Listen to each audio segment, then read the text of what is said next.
ready for some football. I don't know about you. Who else could it be but your man Louie? Yeah. The LouieTeeNetwork is powered by MusicHead University. MusicHeads, classes in session. Turn me up. Enroll on YouTube now. Link is in the description. Who else could it be but me, your man, Louie T? Welcome to Friday Night Football Overtime. AFC West Family Business. If these two teams say they ain't did it, then they ain't did it. But if they did, well, that's AFC West Family Business. And this was some good quality, wholesome AFC West Family Business. Kansas City Chiefs, the Kansas City Chiefs, taking on the Los Angeles Superchargers. This was a matchup that I expected to go kind of the way that it did, except I had the wrong team. I thought the Chargers would be on the wrong side like they normally are of this type of affair. Justin Herbert was electric tonight. This was vintage Justin Herbert. That sounds wild, first and foremost.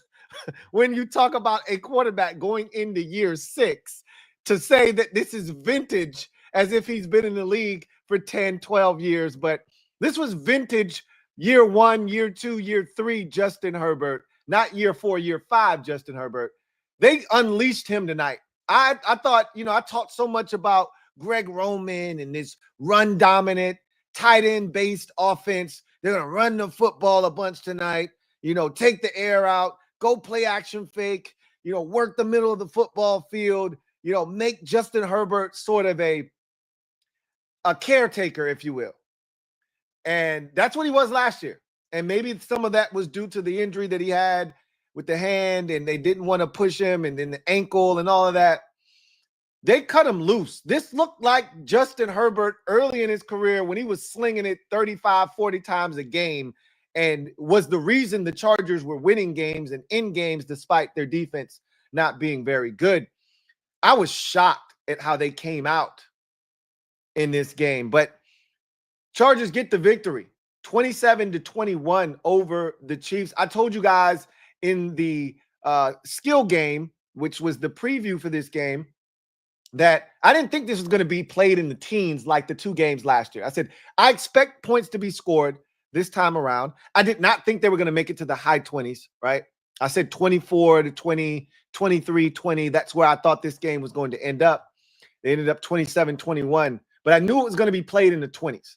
And shout out to Justin Herbert for reminding everyone. I said, look, here's your opportunity on a big stage to remind everyone of why there are people out there that will stand 10 toes down for Justin Herbert as a top 7 quarterback in this league, ahead of guys like Jalen Hurts, right? And in some instances, ahead of guys like Matthew Stafford. And I talked about how this is a guy that a lot of people swear by because the talent is just oozing and dripping out of every nook and cranny. And you saw it tonight. It was on full display, over 300 yards passing, highly accurate. He missed 1 or 2 passes tonight, but for the most part, he was razor sharp, used his legs, that athleticism, and that 6'6", 235, 240-pound frame, with the athleticism that he possesses and the ability to throw the football, one of the strongest arms in the NFL. You saw all of it, and still all the while being accurate. All of his attributes were on display tonight. And I said, you need to remind people of who you are. And if you're serious about winning the division, you got to win this game. Because at a bare minimum, you have to split with the Chiefs if you plan on winning this division and having the Chiefs not taking week 17 or 18 off because they've already clinched the AFC West, as they've done so many times in the past 9 years as they've won this division 9 years straight. This is a great start by the Chargers, getting the 27-21 victory. This is a great start to the season by Justin Herbert. He clearly is healthy. And I thought this was a great start to the season for Greg Roman, outside of one play call that I thought was a farce. And I could put some of the blame on Justin Herbert for that. I thought this was a fantastic game called by offensive coordinator, Greg Roman. He was in his bag tonight, right? Jay Herbo was on full display. And I'm telling you right now, this is a dangerous Los Angeles Chargers football team. Omarion Hampton was really solid tonight. How about QJ? Quentin Johnston. How about QJ showing up and showing out on a national stage in front of a bunch of people on YouTube and everyone watching around the world? QJ didn't look bad tonight. He actually was really good. We know what Ladd McConkey is, and it was good to see Herbert spread it around. Seven different receivers, maybe even 8 after the Will Dissly catch. Wow, wow, wow, wow. Will Dissly is not the starting tight end of the Los Angeles Chargers any longer. I had to find that out the hard way. He didn't have the 3 catches I needed him to have, but we'll talk about that a little bit later on when we get to the skill game. But because they did throw the ball to the tight end early in this game and often in this game, it just wasn't Will Dissly, and I didn't know. And I said, I think I said this on the skill game. I wish there was a Chargers fan here to tell me if Will Dissly was still their starting tight end. I'm pretty sure I said that. Clearly, he is not. He's still on the field. And there were a bunch of times where he was wide ass open. I'm like, Justin, look, Will Dissly, he's open. Look. And he was like, nah, I got Ladd open too. And I'm like, yeah, I'd throw it to him before I throw it to Will Dissly. Look, they're using Will Dissly the way that they should now. Last year was crazy. To have Will Dissly as TE1 that's diabolical. And so he's in his proper slot now as more of a blocking tight end, late release, a guy that'll be in there, tight end delay, like he did on that final possession to kick it off with that, big catch and run. But at the end of the day, Will Dissly's TE2. And Herbert spread the football around tonight. What else I forgot? Keenan Allen was back. I forgot all about KA13 back in a Chargers uniform. That would have been an easy one to take because him and Herbert have such chemistry despite them not being together last year. If I'd have thought about that and I would have really looked at that situation, that's probably what I would have played because Keenan Allen was all over the field tonight. And Herbert looked for him in a lot of crucial situations. But, when you look at the receiving core, if QJ can play the way that he played tonight, and that is not a guarantee. He's had moments like this. You look at the Steelers game last season. He's had moments like this where you go, uh-oh, maybe the light bulb has come on. Maybe the switch is officially on. And QJ, who is full of raw athleticism and talent, the size, the speed, all of the things that you look for, if he could just finally put it all together, they may have something. If QJ plays like he did tonight, coupled with Ladd McConkey, a veteran in Keenan Allen, and I've always been a Tyler Conklin fan.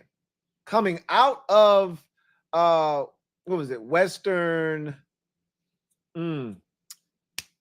Oh, my gosh. Why am I blanking? Was it Western or was it Minnesota?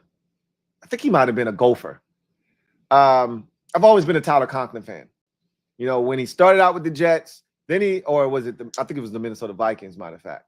Then he went to the Jets, and then he's now in Los Angeles. I've always been a Tyler Conklin fan. And they've got weapons.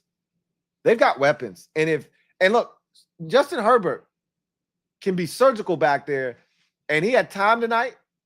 And even when he didn't have time, he used his legs. He extended plays. The first touchdown pass, he had to extend the play a little bit, kind of drift. Boop. Hits QJ, beautiful pass. On the second touchdown to QJ, he had to kind of drift to his right, and he threw a beautiful ball. Like, he was surgical within the pocket. He was surgical on the move, and then he used his legs. This was a Jay Herbo special tonight. And this was a reminder to everyone out there that questions him. And again, it's a regular season contest. And he's still winless in the postseason. And all of that is still true. But there's a reason why people swear by Justin Herbert. And it's performances like tonight. And I said, here's your opportunity on a massive stage. There are a lot of people who have never seen Justin Herbert play in a football game. There are a lot of people who have rarely seen him. And when they do see him, it's a playoff game. and they're choking the game away like they did against Jacksonville a few years ago, or they're choking, or he's awful like he was last year against Houston. And so they don't see a lot of him. And when they do, they're like, well, I don't understand the big deal with Justin Herbert. This is Jay Herbo right here. What you saw tonight was vintage Jay Herbo. Why people swear by him. He was outstanding tonight. Put the team on his back. And this is why we talk about there's levels to this shit. Tonight, he showcased that if I got to throw it 35 times, put it on my shoulders. I got it. And if you need me to use my legs, I can do that too. 318 yards, 3 touchdowns, and a massive third down scramble to put the game away, because we all knew if Mahomes got that bitch back, they were going to lose this game 28-27. There wasn't a single person out there after the Drew Tranquil sack that said, oh shit, they finna lose this game 28-27. I knew you were thinking it, because I was at my house like, yep, same shit that always happens to the Chargers. They about to lose this goddamn game. And Justin Herbert said, not on my watch. Defensively, hats off once again to Jesse Minter and his group, because they came out of the gates guns a-blazing in the first half, right? And then there was a little bit of a lull there in the second half when Mahomes and company were able to get down there a couple of times, and they needed some, crazy plays. The Mahomes 4th and 9 scramble, deep ball, busted coverage to Hollywood Brown. They needed some kind of magic things to happen. Mahomes had a crazy play on a third down where he flips it to Juju Smith-Schuster, and you're like, that's some Mahomes shit, man. That's that Mahomes magic that we've seen so many times throughout his career. But Jesse Minter and his crew last year were first across the board in points given up, red zone efficiency, et cetera, et cetera. And they showed it again tonight, because that's where this game ultimately was won. The Chiefs got down into the red zone a couple of times. And I always tell you, there are some pivotal stats. If you want to know why a game was won or lost, there's about 3 or 4 stats that really stick out to me. 3 in particular that I could tell you off the top of my dome, because these are the ones that I go to immediately, right? Turnover margin, right? Who took care of the football, who didn't? Third down efficiency. Who won the biggest down of the game? And, in this day and age in the NFL, you probably can throw 4th down in there too, because their teams now, we saw the Chiefs go for it deep in their own territory. At that point, it felt like they needed to do that. It felt almost like a necessity. But 4th down is something you can throw into that mix if you would like. But third down is more important, because if you convert third downs, you don't need to go for it on 4th down. But you can throw 4th down in there too, because the Chiefs were very successful on 4th down tonight, and that kept them in the game. Without their 4th down conversions, they would have been dead in the water a long time ago. But the 3 really, turnover margin, right? Turnover differential in the game, third down conversions, and red zone efficiency. And the Chiefs stunk on 2 out of the 3. I don't think there were any turnovers by either team in this game. So both teams kept that category relatively clean. But the Chiefs started out the game 0 of 7 on third downs. And if not for a blunder by a rookie running back, which again, that was the worst play call of the night by Greg Roman. And I don't even put all of the blame on Roman.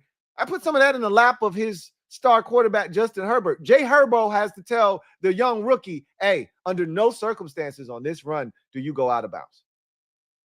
Right? Like, that's his job as the leader on that play, is to tell the young fella, hey, you can't go out of bounds here, bro. Right? I don't care if you lose 5 yards on this play, don't go out of bounds. And I don't think that was communicated to the rookie. And that's a bad play call, because that play led him towards the sidelines and close to out of bounds, right? Why are you running a gun off tackle run, essentially? How about something between the tackles to ensure that your young rookie running back doesn't run out of bounds? But again, that's nor here nor there. The bottom line is Jesse Minter and his defense was phenomenal in the red zone. And that's what ultimately won the Chargers the game, in addition to Jay Herbo dealing tonight. That brother was dealing tonight. And you couple those two things together, and this is a dangerous, and I mean ultra dangerous Los Angeles Chargers football team. And so credit to them for coming out and doing what the Cowboys could not do just a day ago. And that's beat the conference champion in week 1 in an opportunity that is presented to you. Both teams were weakened, right? Yesterday, Eagles, Jalen Carter ejected, spitting on Dak Prescott. They were weakened. Cowboys got an opportunity. The Eagles were wounded. One of their wings were clipped. Bop. Today, Chiefs, first possession, Xavier Worthy, friendly fire. First of all, the dude is 150 pounds soaking wet. Runs full speed into Travis Kelce, who doesn't see him. And at the time that he does see him, tries to get out of the way. It's too late. He runs into him full speed. It looked like a Mack truck hitting a young toddler. It was incredible to watch that car collision because it looked like a toddler being mauled by a Mack truck. My God, he is so tiny. I mean, he went down in a heap.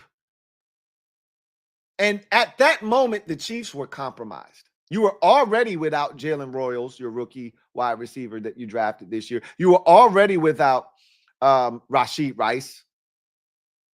And now you lose the guy that was supposed to step up in the absence of all of these guys missing.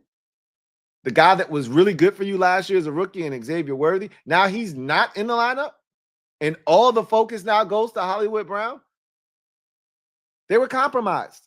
And there was your opportunity. And unlike the Cowboys who couldn't capitalize, the Chargers did. So credit to them.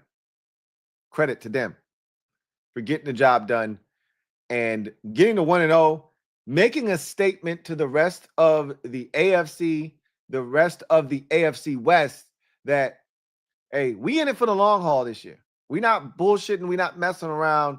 And shout out to Greg Roman for flipping the script. He came out and he leaned on Justin Herbert. He said, hey, Jay Herbo, it's your show.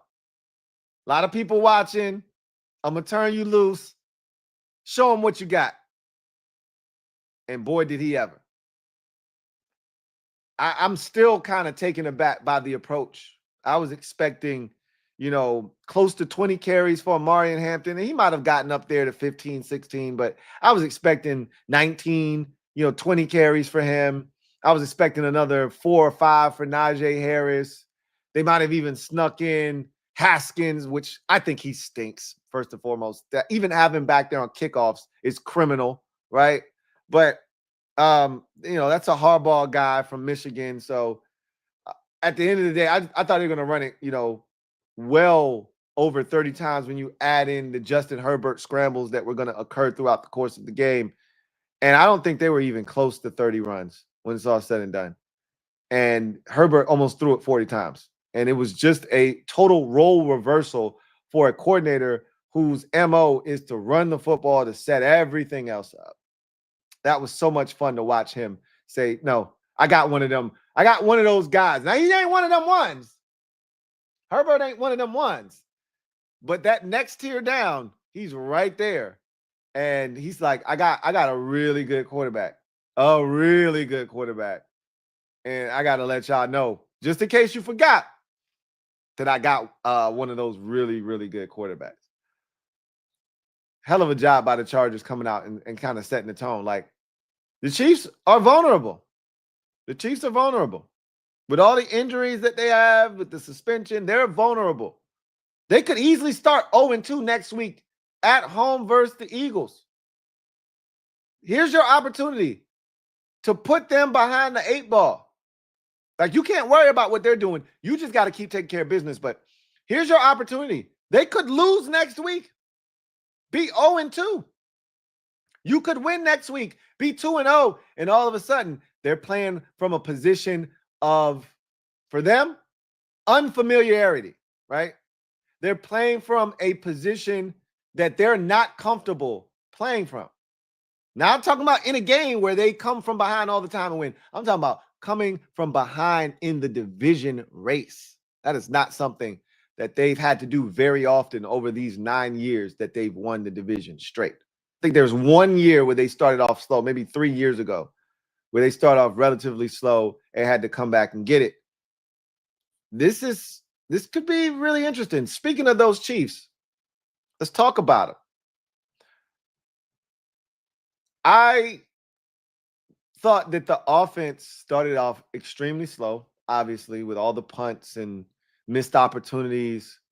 I thought the biggest culprit tonight was the defense.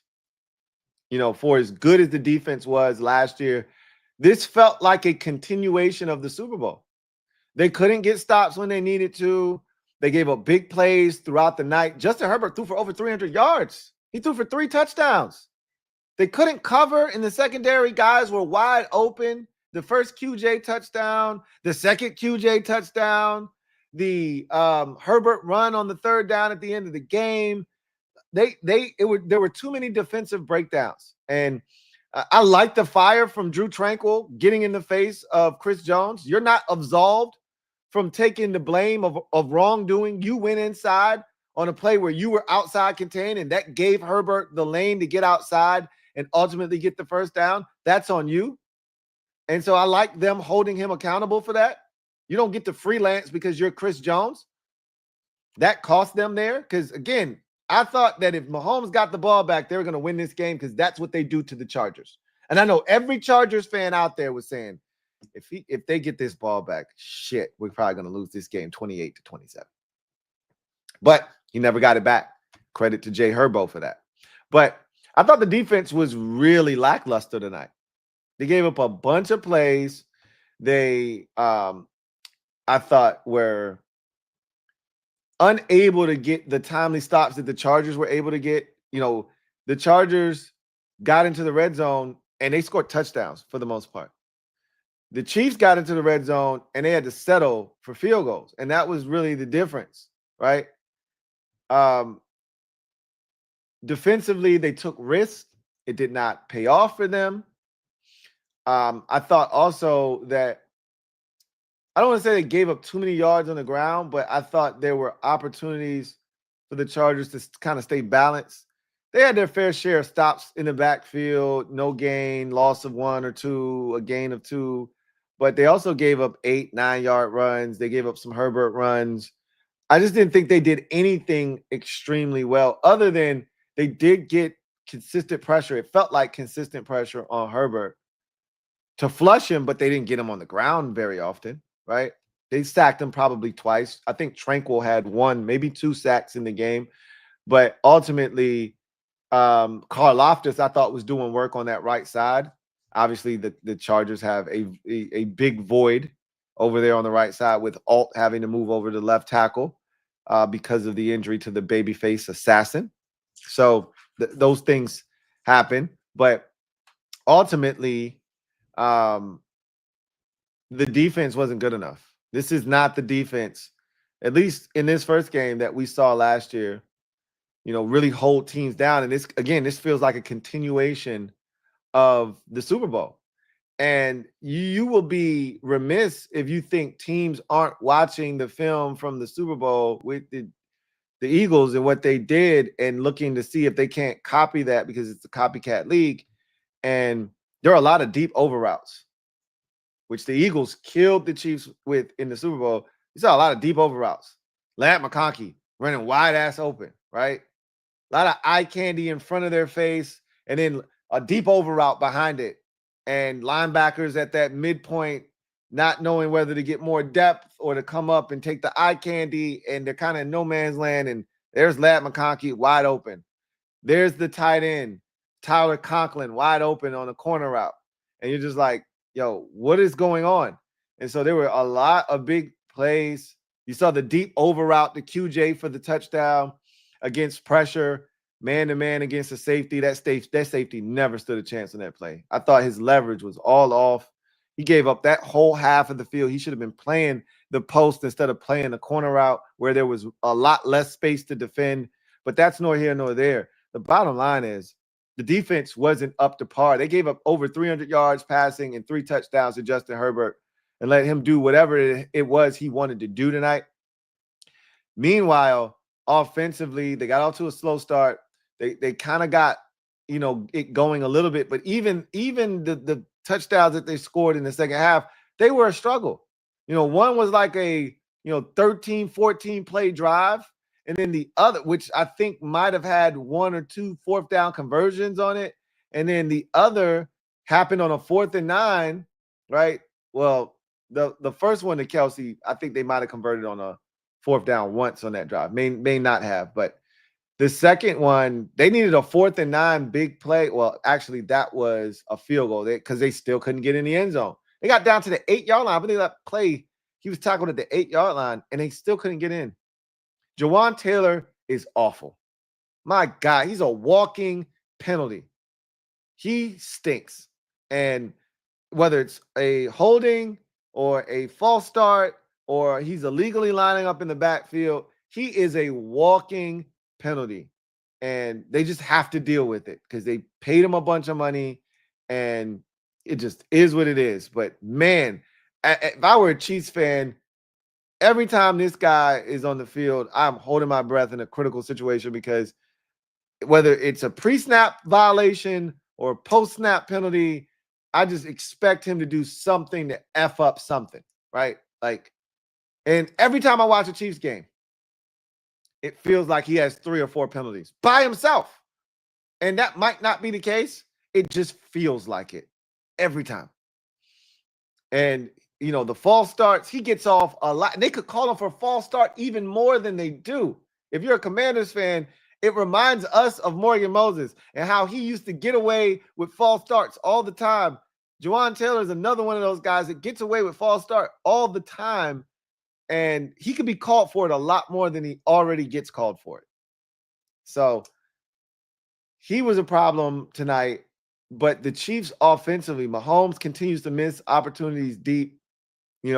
He had Tyquan Thornton on a deep ball behind the defense, missed him. And Mahomes, it feels like he hasn't been right on the deep ball for like 3 years, for whatever reason. Hollywood Brown, I think that's a touchdown. On the second possession of the game, Mahomes hits him on a comeback. If he catches that, you got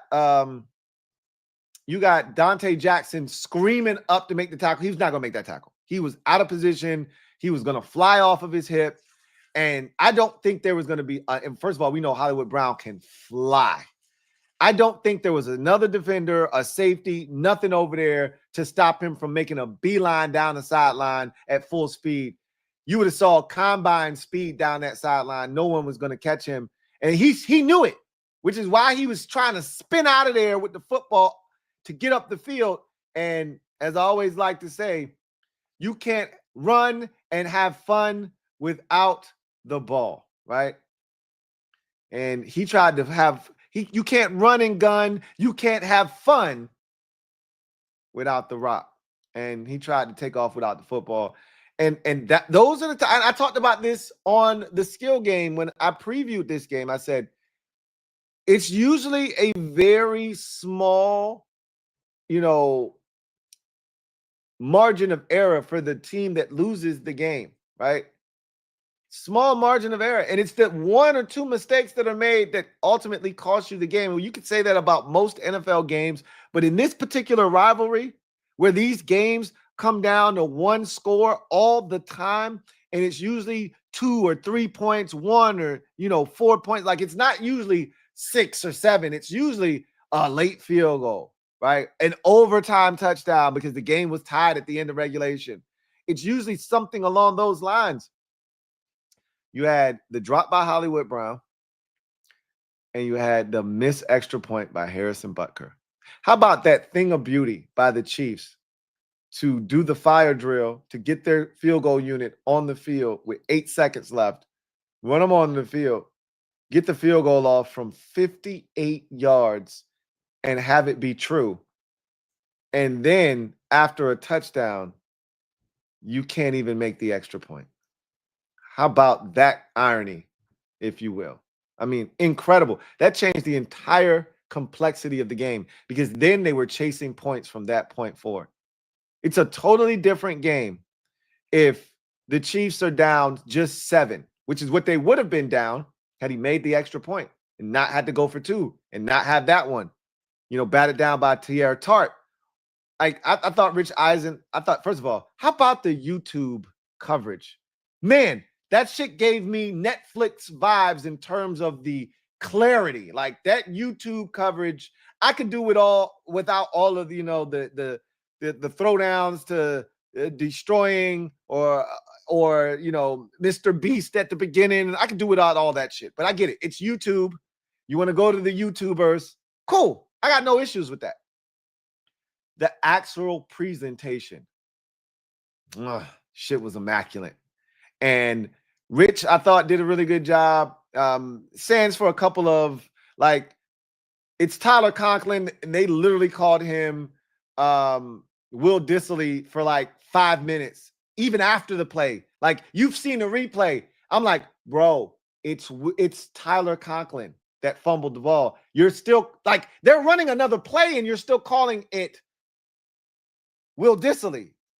It was Will Dissily. It was Tyler Conklin. And then the ball lands in the landing zone, goes into the end zone, and it's a touchback. That's at the 20-yard line. And Rich is like, oh, well, the ball will come out to the 35. And then he's like, wait a minute. And then they had to tell him in his ear because he didn't know the rules, right? And I'm saying, bro, that doesn't come out to the 35. That's out 20, right? So, outside of I'm a nerd. I'm a geek. I tell y'all this all the time. So I notice every goddamn thing. And I'm on top of all of that shit. So, yes, that's why I love Mike Tirico, because Mike Tirico know every goddamn thing. Every goddamn thing. He ain't shit getting past Mike Tirico. That's why he's the best. But I digress. They did a really good job. And I thought this was a great broadcast. And I enjoyed it thoroughly. And I think this is the first of many to come. This was a test. Just like we saw with Netflix. They gave them a game last year or 2, and now it's going to become a regular thing. I think you're going to see this as a regular thing moving forward. But ultimately, that missed extra point set off a chain of events that led to them chasing points and ultimately being in that position. Because had they been down 7, which they would have been had Butker not missed the extra point, they would never had to go for 2. Oh, yeah, and that's where I was going with Rich. Rich tried to get Tierra Tart ejected. Bro, we see people with the open hand slap all the time, not get ejected. We've seen guys get ejected for that. Yeah, it's at the discretion of the official. But a lot of times, if it's open hand, like it was, it usually results in just a 15. Now, that was with some force. That's a big man doing that. So if they would have ejected him, we would have understood. But I didn't think it was necessary, and Rich kept harping on it. And I'm like, yo, Rich, let this shit go, bro. It's okay. That was a big deflection on that 2-point conversion by Tierra Tart. Because Noah Gray was wide open, and it was going to be tied at 20. And had the game been a 7-point deficit like it should have been, they're not going to settle for the field goal in that situation. And Mahomes, as we know, would have found somebody. He would have found Travis Kelce. They would have found a way to score or at least get a first down and then ultimately score, tie the game up, and then the Chargers would have had to go down and get points. And I don't know if they would have done that or not.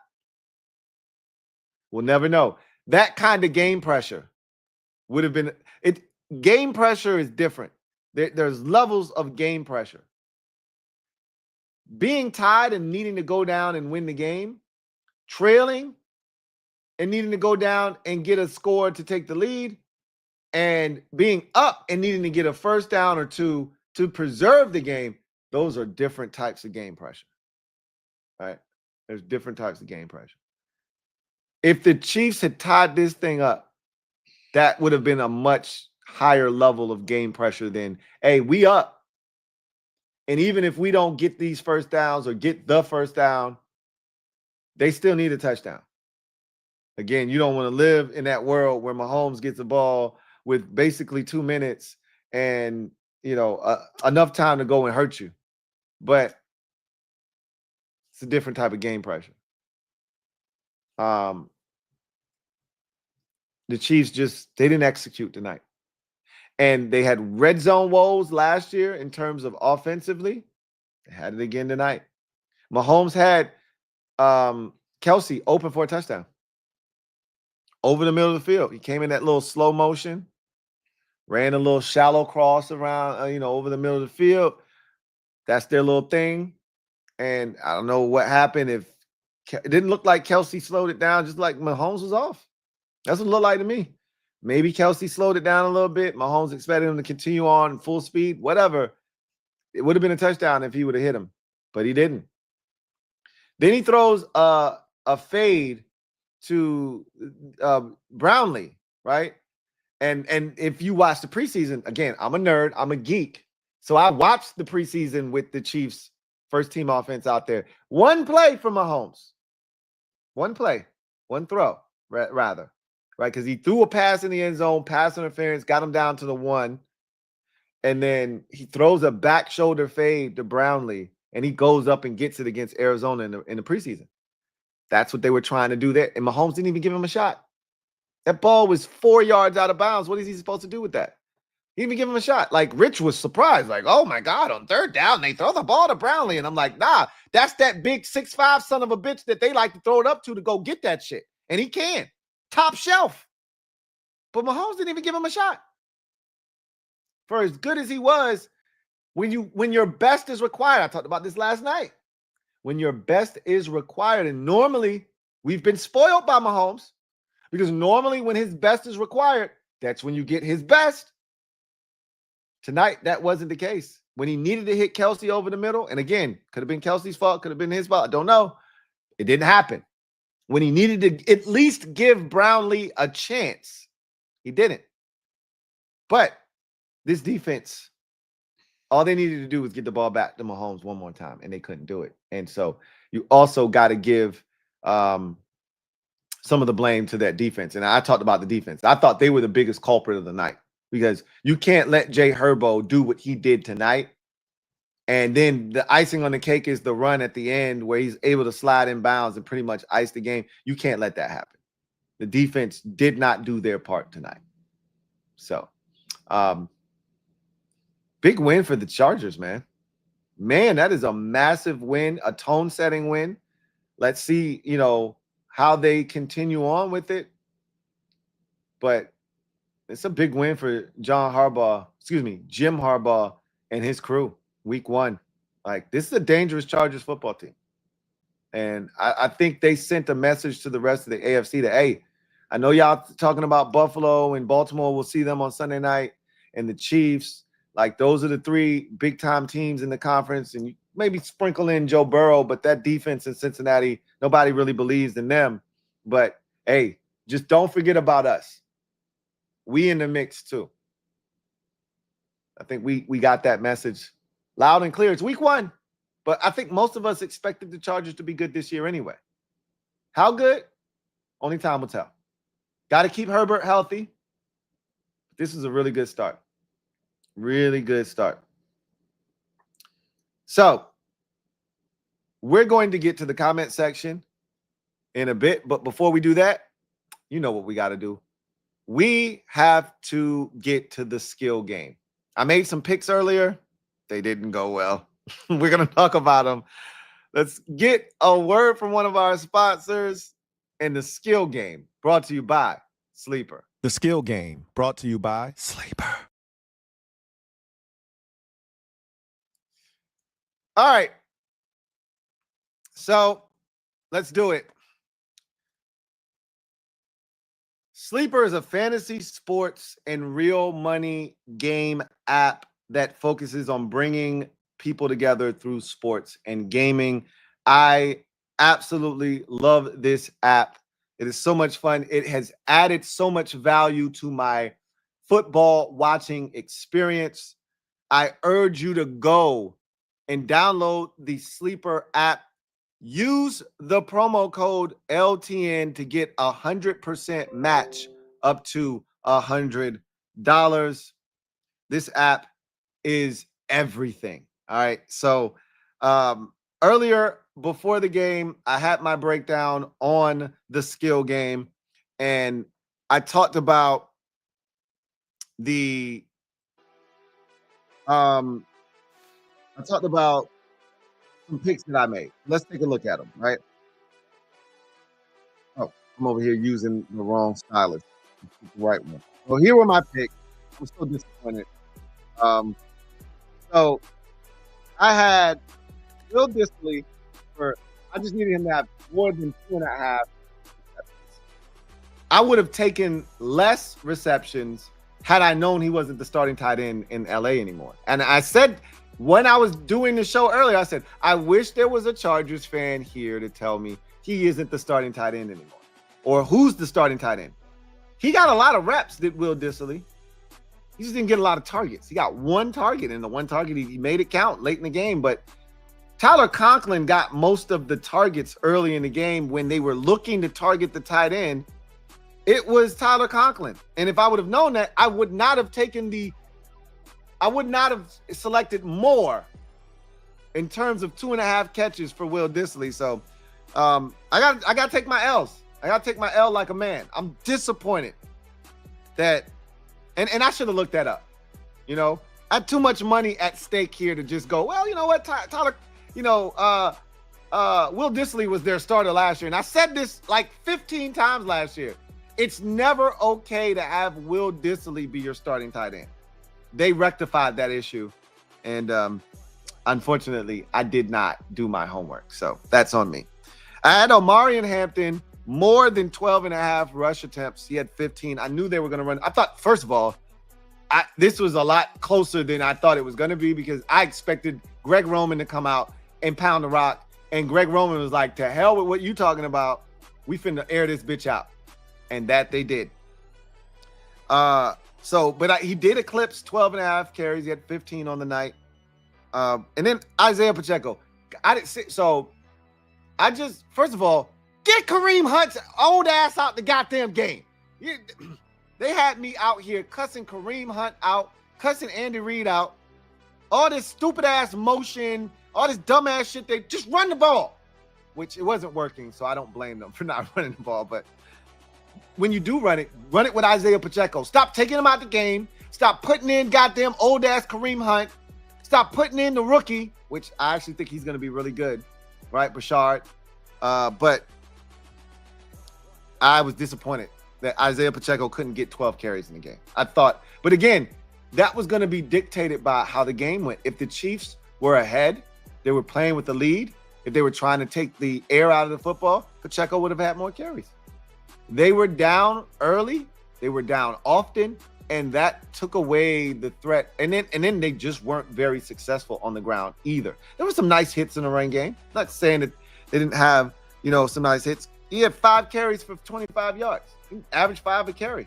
But ultimately, he only had 5 carries. I thought he would get more than 11 and a half. So really disappointed in that. This one stinks, right? Like yesterday, I nailed it and I got screwed. I stunk it up today. I'm really disappointed in myself, but I'm gonna bounce back. I got 2 more opportunities at it this weekend, and then the Monday night game. I'm gonna bounce back, and I'm definitely gonna nail it for the Commanders game. Just want to do this same thing for the Commanders game, and then I got the Sunday night game, Ravens and Bills. I want to nail it for that one as well. I am not confident on the Monday night contest with Minnesota and Chicago. Don't ask me what the hell I'm gonna do. I'm gonna have to figure it out, but I'm going to nail these next 2 games for sure. Week 1 is always tough because you're trying to figure shit out, but I stunk it up, man. I'm really disappointed in myself. But I'll be better. I promise. I'll be better. In any event, we're going to be looking at more picks throughout the course of the weekend. I love this app.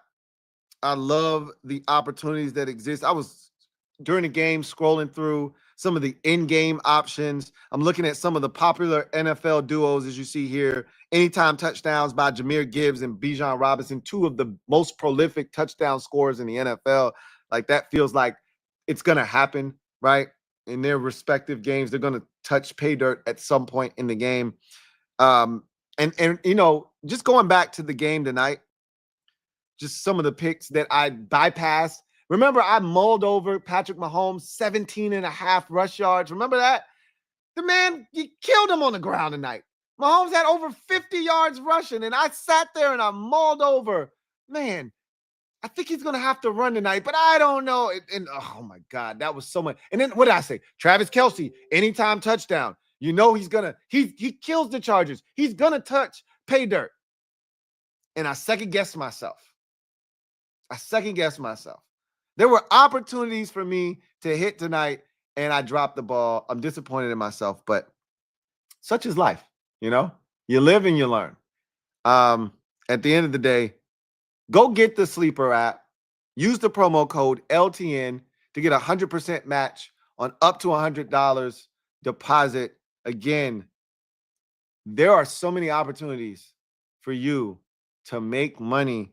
And I'm telling you, I know the first two nights haven't been ideal from the kid, right? Although I still believe I made the right picks yesterday.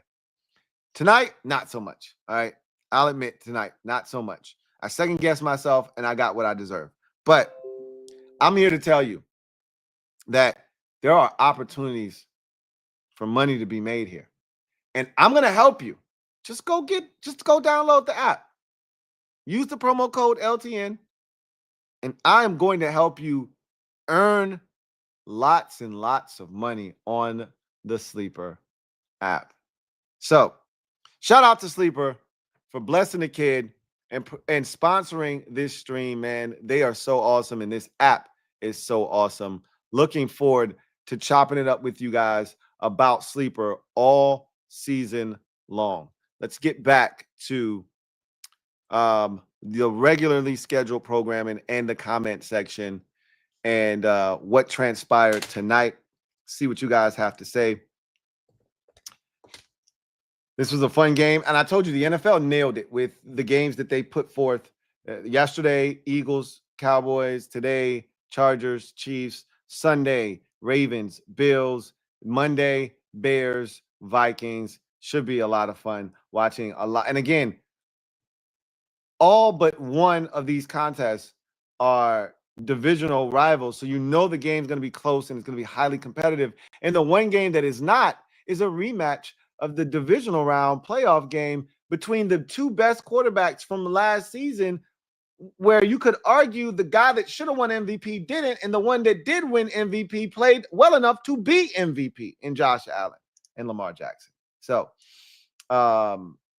this is going to be a great weekend of primetime football. We've already gotten two really good contests, and I don't think the other two are going to let us down either. So with that said, let's get to the comment section and see what you guys have to say. So Brandon, thank you for the super chat. Greatly appreciate you. My guy Brandon writes, we clapping giant cheeks all week. Luck here. just by your verbiage, I knew it was you, or I would have assumed it was you. Maybe I didn't know, right? Because it didn't say luck. But those kinds of statements aren't being made by anybody else but you. It's good to have you back. And look, you have done something no one else has done, right? You have made me paranoid to the point where anything that seems questionable is luck. So good to have you back.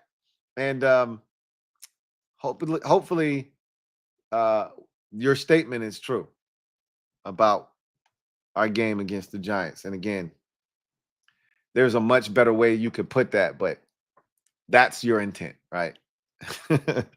Just Andre, thank you for the super chat. Greatly appreciate you. Thank you for being a member of the MOBB. My guy, Just Andre writes, you think Herbert better than Hurts?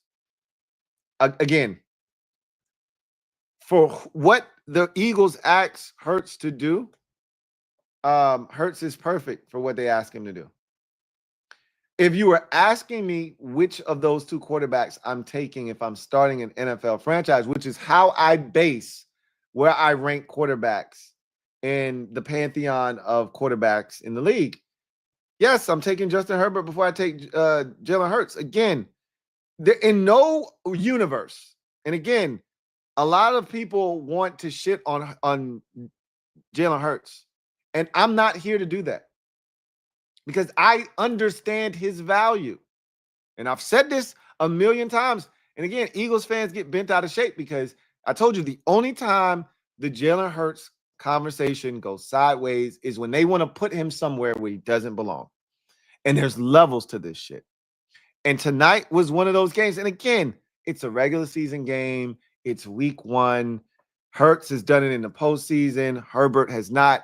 Those are all valid conversations and arguments and valid points. I'm not here to argue any of that. I'm just telling you that there's a reason, and you get the Herbert, naysayers and detractors. Oh, it's a bunch of garbage time. Well, clearly you haven't been watching Justin Herbert, because I can tell you right now, in those first 3 years when he was slinging that bitch all around the field with no defense and having to try to outscore teams by himself, those weren't garbage time, empty calorie yards he was putting up. That man was out here trying to outduel teams 38-36.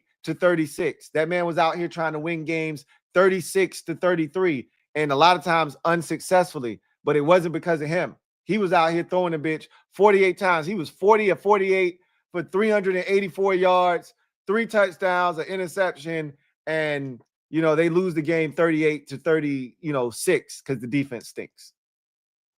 It ain't shit he could do, right? I've watched this man put his team on his back. Tonight was another example of that. Like,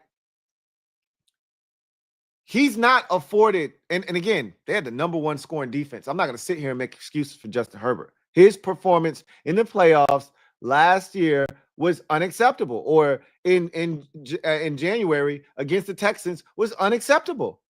It was unacceptable. And again, anybody that wants to argue for Hurts, knock yourself out.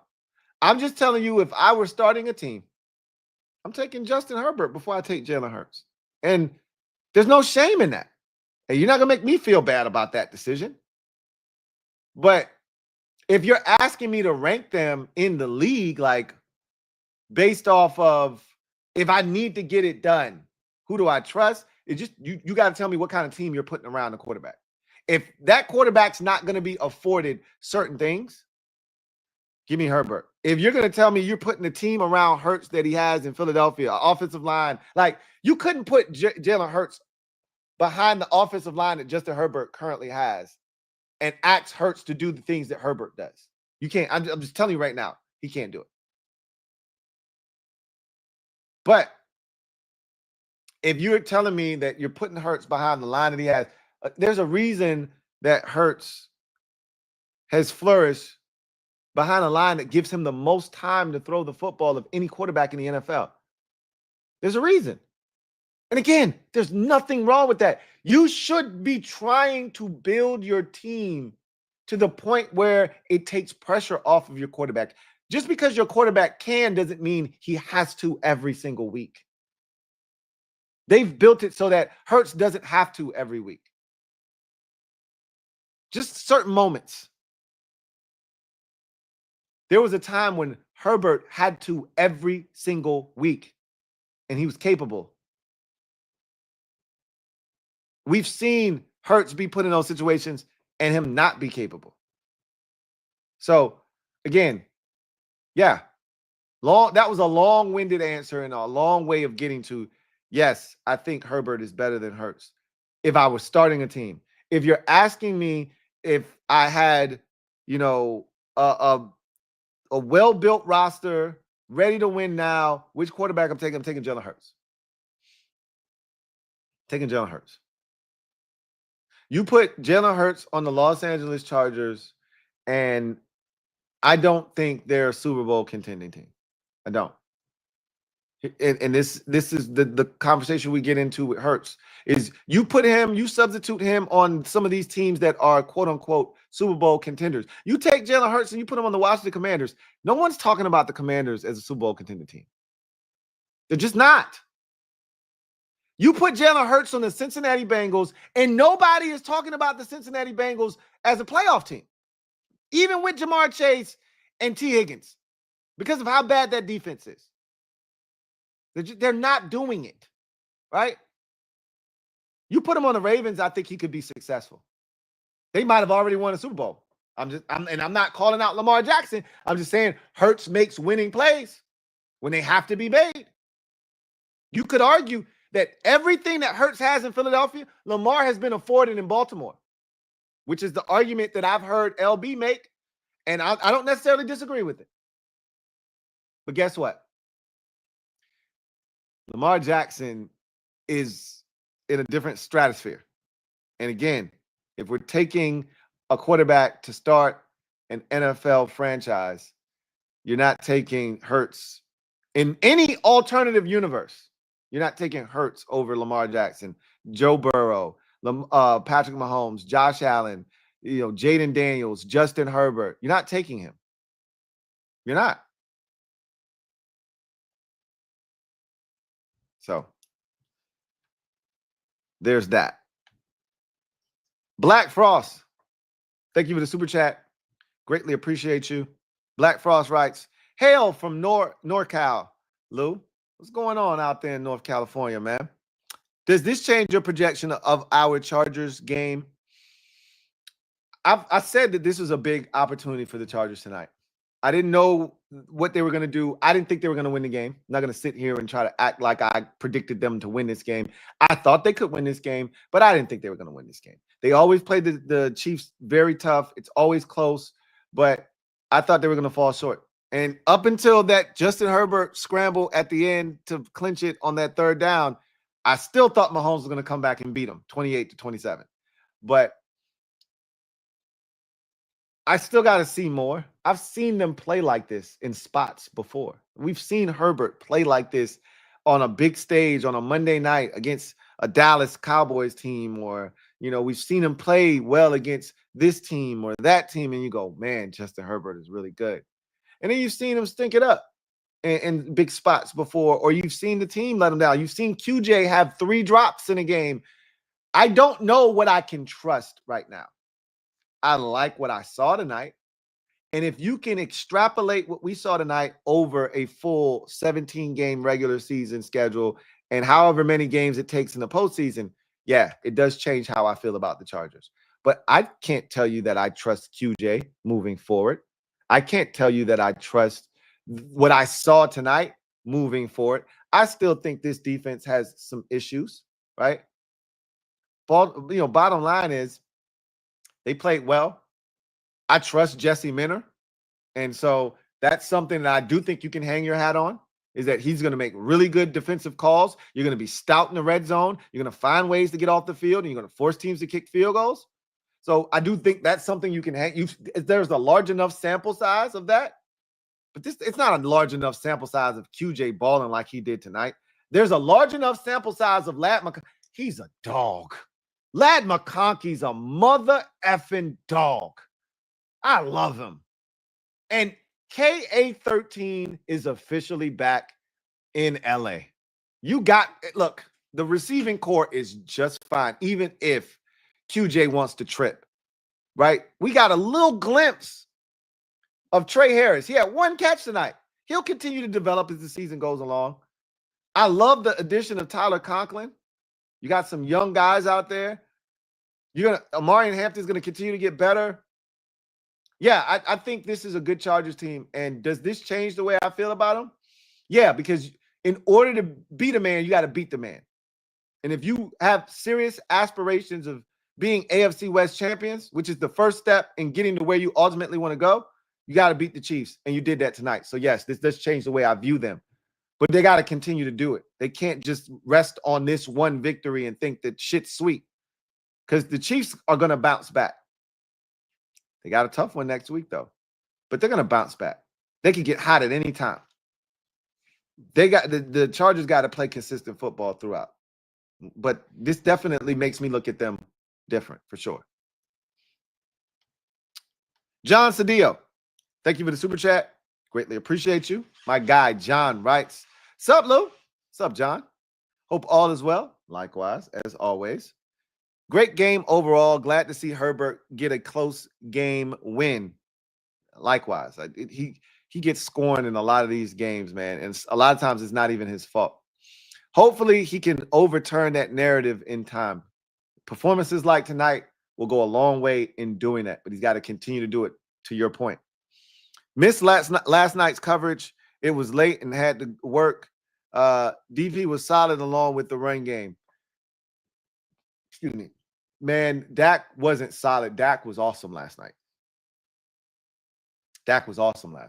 And yes, last night was a late one. With the delay really killed a lot of people in terms of them being able to stay up late and kind of take in all of the different, perspectives of what was watched last night. But Dak gave you every opportunity to win the game last night. That loss isn't on Dak Prescott. Right? And anybody that says it is didn't watch the same game that most of us watched, because Dak gave his guys opportunities to make plays last night, and either you're gonna make them or you're not. And unfortunately for them, they didn't make them. The one throw I think he wishes he had back was the one to CeeDee Lamb on the 4th down at the end of the game. But even that wasn't a terrible throw.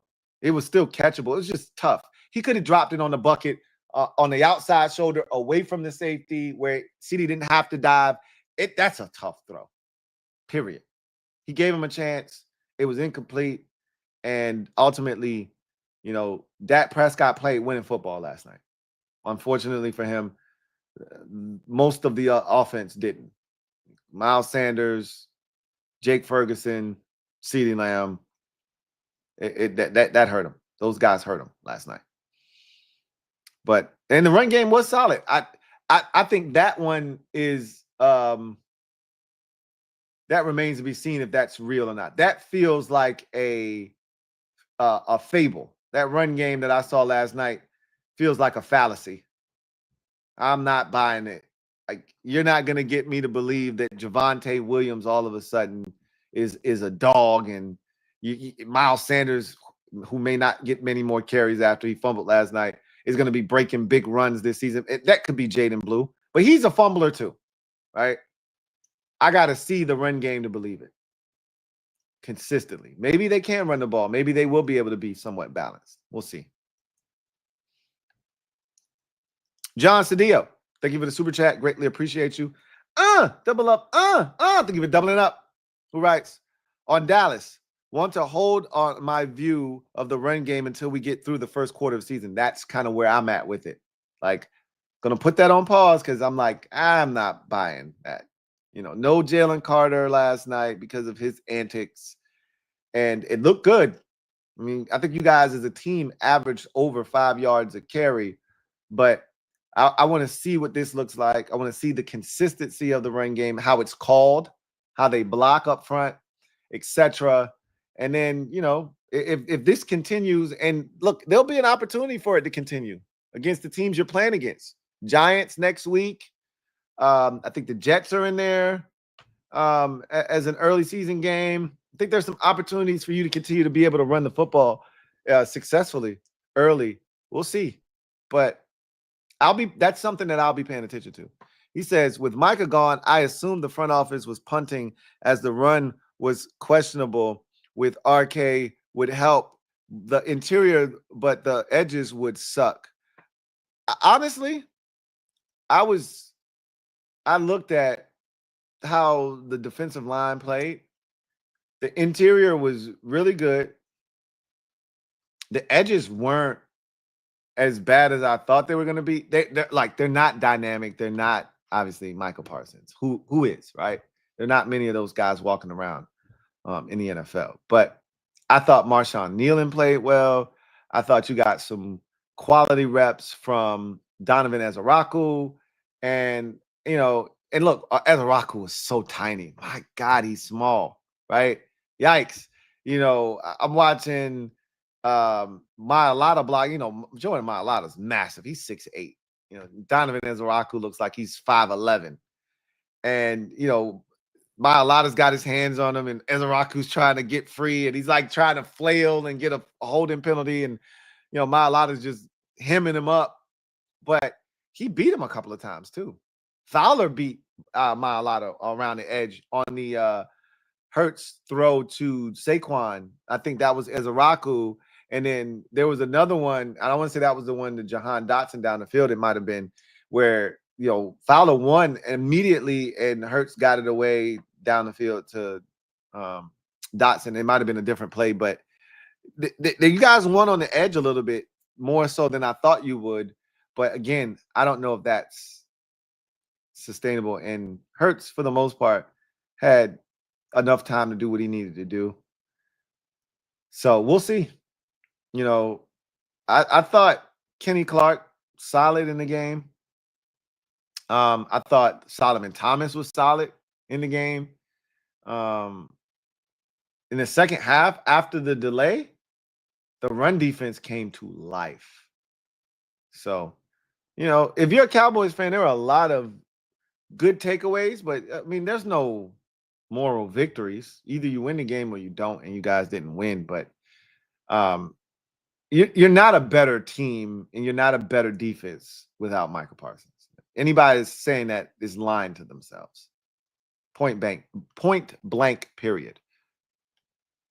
Brandon, thank you for the super chat. Greatly appreciate you. Double up. Thank you for doubling up. Right. We back, bro. I'll be there Sunday turning it up. I missed y'all, but I had to get this business off the ground and my money right. LOL. We back. I love to hear it, man. I'm all about, making those necessary changes to put yourself in a position where you get to prosper as an individual, for your family, et cetera, et cetera. So I'm glad that you were able to get that going, get everything where it needs to be to start being prosperous. And I'm so glad to have you back, man. It's so good to have you back. It's going to be a lot of fun. And you damn right we back. We back like cook crack, man. We're ready to turn this shit all the way up.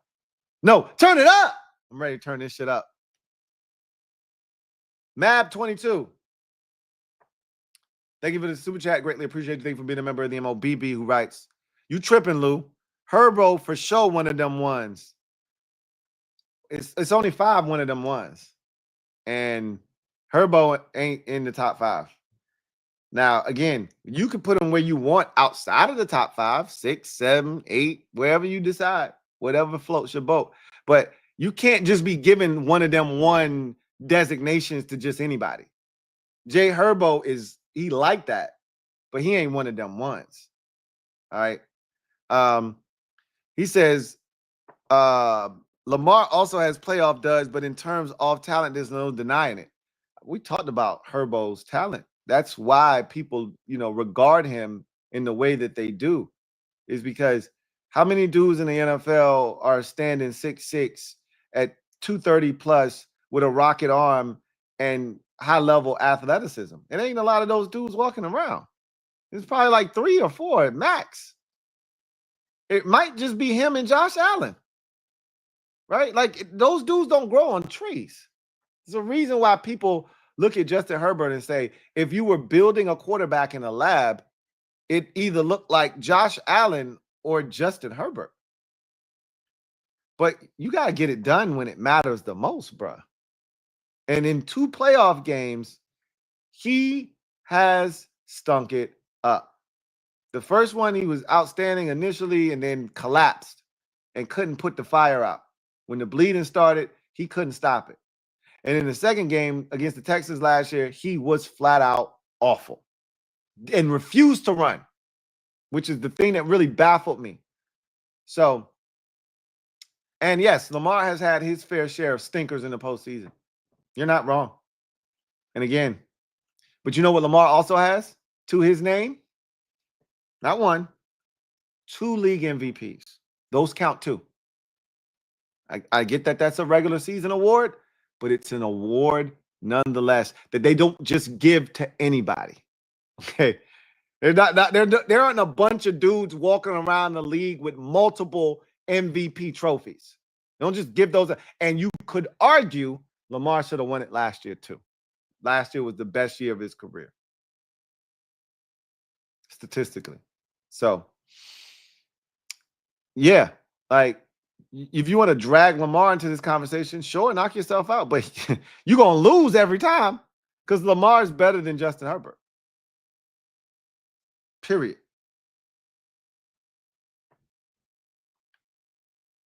Black Frost, thank you for the super chat. Greatly appreciate you.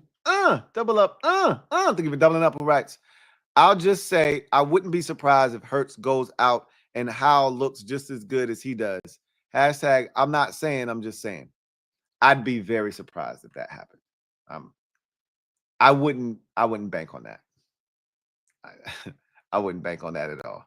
But you know what was cool was seeing Sam Howell on the sideline. You know, Hurts was walking on the sideline and they panned to him walking down the sideline. And guess who came walking by as I saw, the number 14 with Howell on the back? I said, hey, isn't that cute? But it's wrong.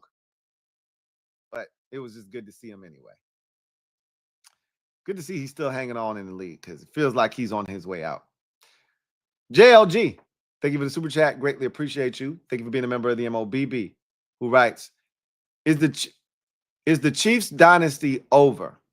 Better QB talent and coaching in the West now. Until somebody knocks them off, no, I can't say that. Like, how many times did we try to end the Patriots dynasty? I lost count. You probably didn't live through that. I did. I remember the game against the Chiefs on a Monday night. There's this incredible, indelible, lasting image that's etched in my memory bank of Tom Brady sitting on the sidelines, head down, bunch of Gatorade cups on the ground. They got their asses whooped on a Monday night against Kansas City Chiefs. I think they lost something like 44-13 or some shit. And I remember coming on the post-game show overtime, Monday night overtime, and saying, this shit is done. Ring the bell, right? Ding dong, the witch is dead. The empire is over. All of that shit. I remember doing that show that night. Talking about this shit is over. The reign of terror has finally come to an end. AFC teams, you can rejoice. You can breathe again. These boys are done. They went on to win the Super Bowl that year. So I've seen this shit before, man. Writing off a legend in the game is not smart. This is not doing it after one game. Not when they've made it to 3 straight Super Bowls. I'm not doing it. Is it 3 or is it 4? It has to be 3, right? 24, 23, and 22. 21 was the Bengals. So I'm not writing off a team that's made it to 3 straight Super Bowls. I'm just not doing it. So the only thing that they just did tonight is that they ensured that they won't start the season 11-0, whatever they did last year. That's all. They could win the next 10 games. Would you be surprised? Not at all. Not at all. No, the Chiefs dynasty isn't over. But I can tell you this, shit's going to get tougher because, to your point, they got better coaches in that conference or that division with Sean Payton with the Bengals, Pete Carroll of Bengals, Broncos, Pete Carroll with the Raiders. And as you saw, Jim Harbaugh with the Chargers. Better coaches. Herbert been there. It ain't like Herbert just showed up a year ago. Herbert is in year 6. They've won the division 9 straight years. To your point, the coaching might make a difference. We'll see. Bo Nix is just getting started. Bo had them boys on the ropes last year. They still didn't get it done. I'm not writing the Chiefs off until somebody knocks them off of their perch. We'll see what happens. We'll see what happens. Just Andre, thank you for the super chat. Greatly appreciate you. Thank you for being a member of the MOBB. Who writes, I was dead when I saw Goff over JD5 in the top 100. You got to remember, Jared Goff was squarely in the MVP race last year. Probably ended up with more MVP votes, first place votes, than Jaden Daniels. Like, we can have revisionist history because we knocked them out of the playoffs and Goff didn't look great in that game. But throughout the season, Jared Goff was fan-effing-tastic. The Lions were the #1 seed for a reason, and Jared Goff was a massive part of why. So, yeah, I get it. Would you take Jared Goff over Jaden Daniels? Hell no. But last year, if we're just going off of last season and his performance, he probably was better than Jaden Daniels. His team won 15 games last season. He was damn good last year. But by no means does that mean he's overall better. But remember, the top 100 list is supposed to be, and again, these players don't always get it right, but it's supposed to be a reflection of what occurred in the previous season, right?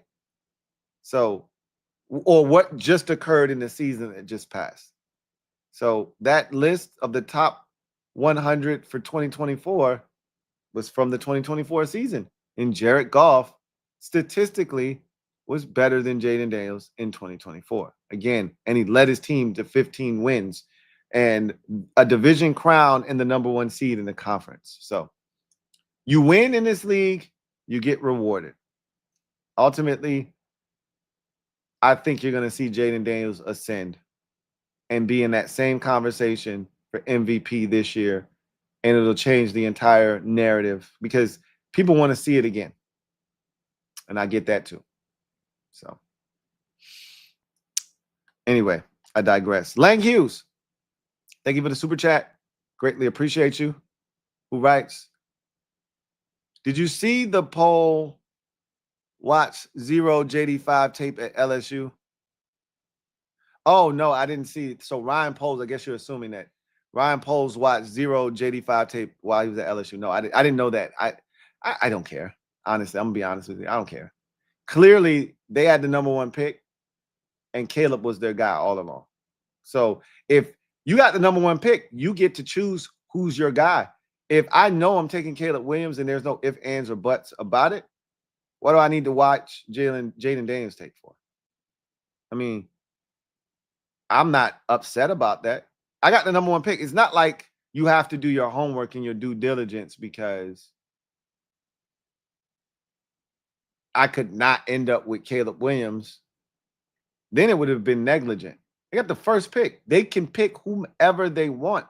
And he might have already made up his mind on Caleb Williams. When he was back at Oklahoma, he might have said, man, what I would do to get this kid.